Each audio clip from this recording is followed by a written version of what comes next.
იცოდით, რომ Hyundai დაარსდა სამხრეთ კორეაში 1957 წელს ჯუნგ ჯუ-იუნგის მიერ, როგორც Hyundai Engineering and Construction, ხოლო Hyundai-ის საავტომობილო განყოფილება Hyundai Motor Company მოგვიანებით 1967 წელს.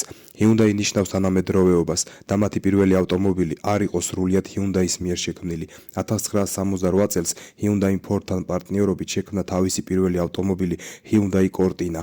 1975 წელს კომპანიამ გამოუშვა თავისი პირველი შიდა წარმოების ავტომობილი Hyundai Pony, რომელიც დაპროექტებული იყო Ferrari-სა და Lamborghini-ის ყოფილი დიზაინერის მიერ.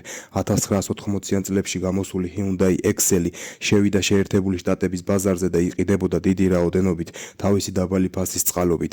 Hyundai-ს თავდაპირველად ცუდი რეპუტაცია ჰქონდა ხარისხის გამო, მაგრამ 2000-იან წლებში მათ ყველაფერი შეცვალეს 10 წლიანი გარანტიითა და დიზაინის გაუმჯობესებით. დღესდღეობით Hyundai ქმნის ყველაფერს საშუალო და მდიდრული კლასის ავტომობილებიდან დაწყებული ძლავრ მოსტრამდე დამთავრებული, ისეც როგორიცაა N სერია და ელექტროავტომობილებს. ძველი პონიდან ელექტროინოვაციამდე Hyundai არის გლობალური ძალა თანამედროვე ავტოინდუსტრიაში.